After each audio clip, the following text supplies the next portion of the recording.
We're here to help you get genuinely well-informed, cutting through all the noise.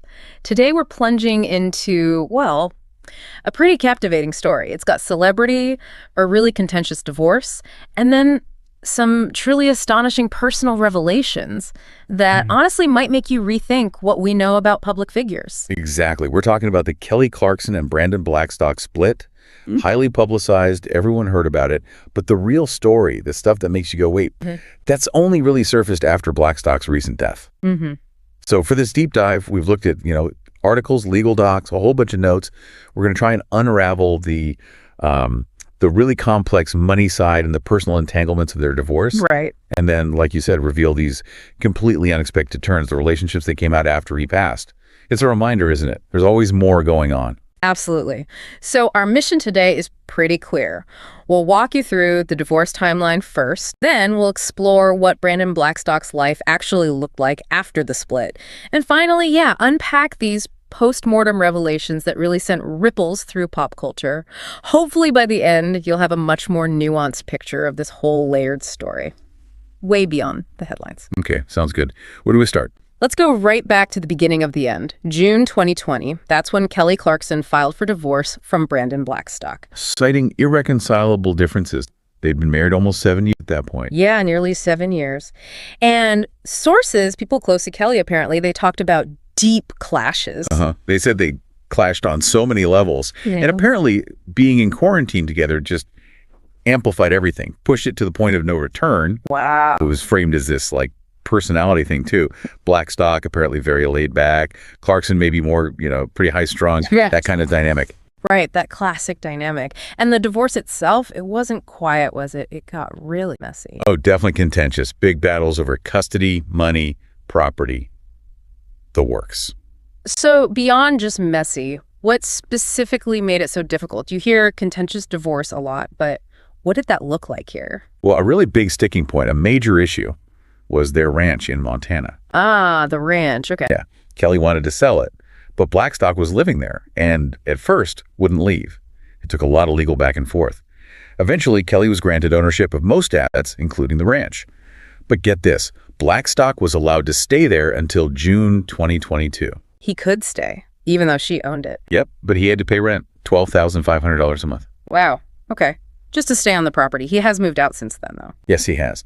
But that whole ranch situation really shows how tangled things get, doesn't it? Especially with property. Definitely. And then there's the money. Kelly got primary custody of the kids, River and Remington. Right. River's 11 now, Romena's 9. But even with primary custody, she ended up with some, really significant financial obligations. Yeah. Huge. The court ordered her to pay Blackstock $115,000 a month in spousal support. $115,000 a month. A month. Until January 2024. And on top of that, another $45,600 per month in child support. Good grief, those numbers are just staggering. They really are, even for celebrities. It highlights how these things shake out, especially when one person is the primary earner. And the custody arrangement itself, how did that work with him in Montana? He got the kids 1 weekend a month while he was living there. 1 weekend. Okay. So significant payments for relatively limited access. You can see why people were talking about it. Exactly. It became a big point of discussion. So fast forward to June 2022, the divorce is final. What's Brandon Blackstock doing? Well, he makes a pretty clear pivot. He buys a $1.8 million home in Butte, Montana. Using the settlement money, presumably. Seems like it, yeah. And he renames his cattle ranching business. It was Vintage Valley Ranch, becomes V-Bar V Cattle Co. And he publicly states he's retiring from the entertainment business.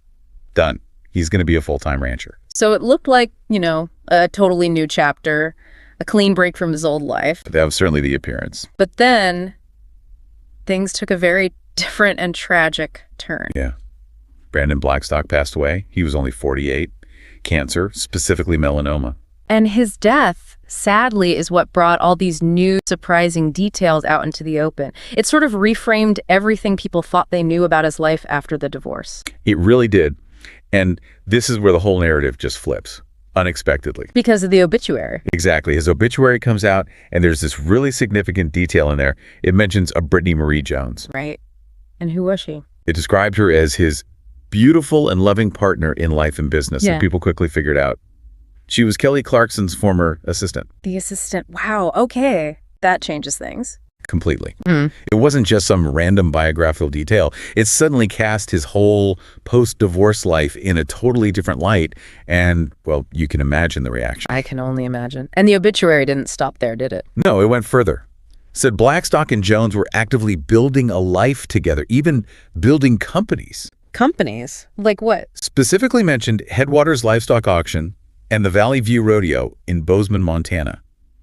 So painting this picture of a really deep, involved partnership. Like it had been going on for a while. A serious, established relationship, then. That's certainly the implication. And another really striking thing. What's that? Kelly Clarkson wasn't mentioned at all in this fairly lengthy obituary. Not even mentioned, despite being married for years and having 2 kids together. Nope. Their children, River and Remington, were listed, but not Kelly. Now, okay, sometimes ex-spouses aren't included in obituaries, that's true.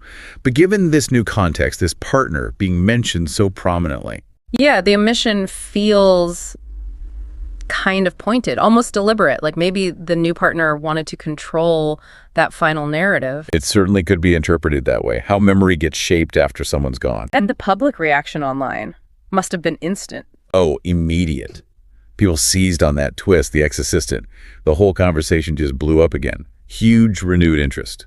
Because it feeds into old rumors, doesn't it? Weren't there whispers during the divorce? Exactly. This brought all those rumors back to the surface. Whispers about an alleged affair between Blackstock and, yes, this specific assistant. There were even suggestions back then that Kelly had actually confided in this assistant about her marriage problems. Oh, no. If that's true, that's not just an affair. That's a massive betrayal, someone in her inner circle. A profound betrayal, yeah. And add this layer. There were claims the assistant got promoted to manage one of Blackstock's ranches. When? The same month, Kelly filed for divorce. Whoa. June 2020 again. Right.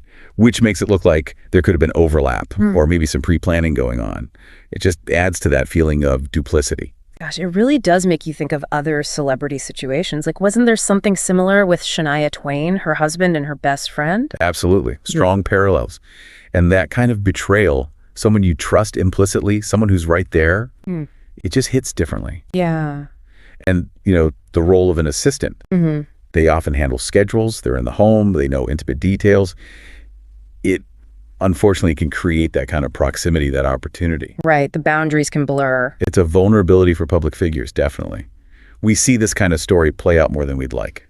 But through all of this, especially these recent revelations, Kelly Clarkson's behavior, it's been pretty remarkable, hasn't it? It really has. She's gotten so much praise online for her class, for staying silent publicly. She hasn't been out there dragging him. No, not at all. How do you think that's affected how people see her now?